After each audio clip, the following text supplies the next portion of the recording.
What is up, all of you awesome people? It is TheMunchBowl here, and today I'm going to be telling you people some things I've experienced and that other people experience with dreadlocks, whether that be good or bad. So listen up. If you have dreadlocks or want to get dreadlocks, watch this video. Well, especially if you're getting dreadlocks or thinking about getting dreadlocks, because these are the things you need to know so you won't be wasting your time and so you will know if you actually want to go through these things or not. If you're thinking about getting dreadlocks, whether you want to get them because they look nice or whatever, or you just like long hair or something, keep this in mind. Your dreads are not going to look anywhere near like other people who have their dreads for like 3 years. Three years is like when your dreads like actually start looking like when they're like really locked. One thing you need to know if you're thinking about getting dreads is that your dreads are not going to look much like dreads at like the first day you get them, or the first week, or maybe even the first month. I mean, for me, I started out with Freeform, so you know, I started out with a sponge rub, so I sponged my hair and everything, and sponge hair doesn't look like dreads, as you guys know. It just looks like tiny little coils on your head, and I just kept on doing that, but I would do that for like 30 minutes a day because I really wanted to speed up the process to see my dreads form. And they weren't really coils anymore, they were like long twists, but my hair wasn't that long, so they weren't that long of twists, I guess. But you couldn't wash your hair because they will come right out. So that's one thing you all have to understand. When you get dreadlocks, it's going to take a while for them to get to how you want them, because I can almost guarantee what you want your dreads to look like are not going to look like that the first day you get them. Now they're going to look like that eventually if you just keep on working on them and keeping them healthy and everything, but the first few months they're not going to look like how you want them to. But you have to learn to appreciate that, so you could just, because it's your hair. If you don't like your hair, then there's no point in wearing it. So that's one thing. If you're not willing to go through the struggles and everything and not have your hair look like how you desire it to look, then you shouldn't get dreadlocks, because it's just going to be wasting your time. You're going to put a lot into your dreads, but then you're going to be like, man, it's not working out, so you're just going to take them out. And that leads into my second thing with dreadlocks that you should know.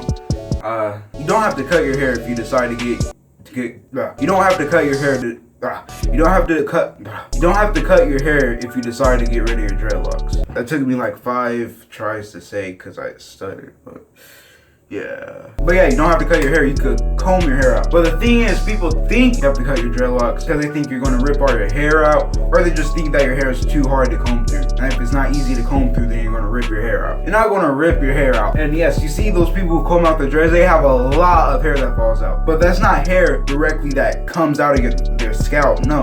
Like, that's dead hair. That's like the hair on the outside of the dread, basically. Or not really the hair on the outside of the dread, but like the hair. You know how you shed so much hair? Like, you could just rub your hair like that, especially if you're African American. You could just rub your hair like that and you'll see like some hair like fall out. Not because the hair is falling out of your scalp or anything, it's just your hair sheds naturally. That's a natural thing. And your hair sheds a lot. So say you had your dreadlocks for like 10 years, that's a lot of shed hair. Your hair is going to be really heavy. Like, there's going to be so much dead hair inside of your dreadlock, and that's essentially what makes dreadlocks. Because if you didn't have all that dead hair inside of your dreadlock, then your dreadlock probably wouldn't be that thick. So when you comb out that hair, basically it's almost like you have new hair under there. Basically all the hair that falls out, that's dead hair. That isn't really hair that's coming out of your scalp. And hair will come out of the scalp because that's naturally what happens, because you are pulling from your scalp, and that happens with anybody's hair when they're picking it or combing it out. But one thing with combing out your dreads, you don't want to do it fast because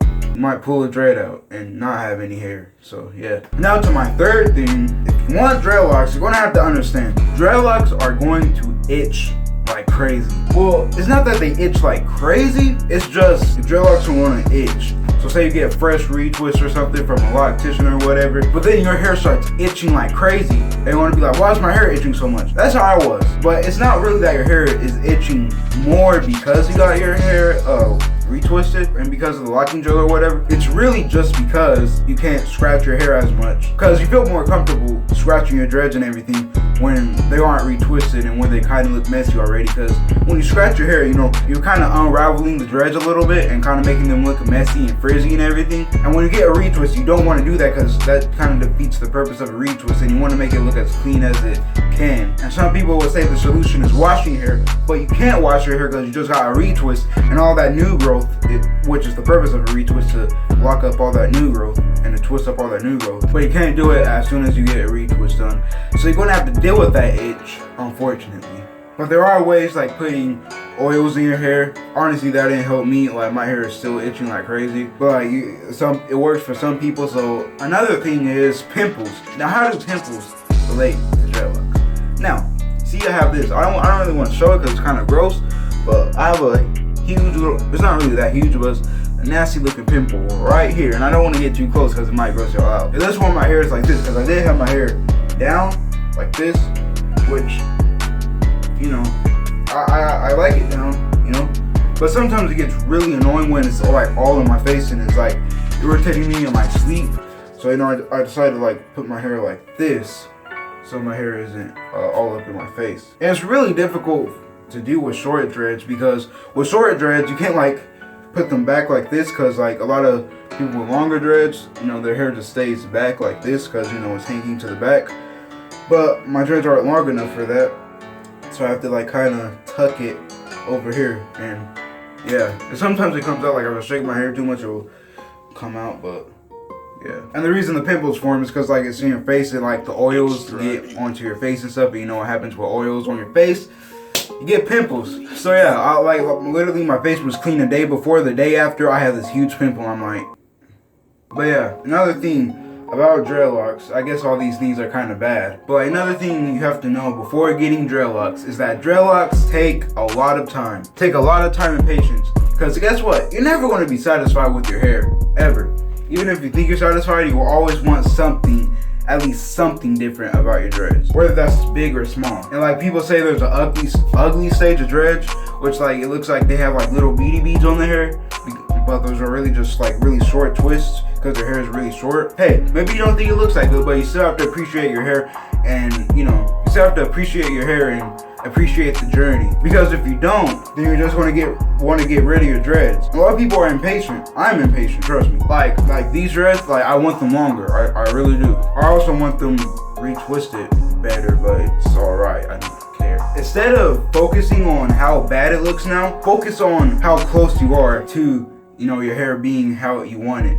And really, if that doesn't work, just appreciate your hair how it is right now and be like, you know what, I'm gonna rock this style because, you know, it's my hair and nobody should care how it looks and I shouldn't care how it looks. It's my hair, is how I express myself and everything, and it's gonna get somewhere. Like, it's not gonna stay like this. You just have to appreciate the dread journey because that's really what it is. Like, I really want this, like, to be able to put my hair up. Like, I can already put my hair up, like, kind of into a pineapple hairstyle or whatever. I can already kind of do it, but it's like, it's short, so, you know, I don't really like it that short. And a lot of y'all probably want your hair as long as mine, because a lot of y'all probably just starting. Or maybe a lot of y'all have like had to like your dreads for 2 years, and I want my hair like y'all. Yeah, thank you people so much for watching this video. If you liked it, please make sure y'all like. If you want to see more hair videos, make sure y'all subscribe. I'll see all of you in the next video.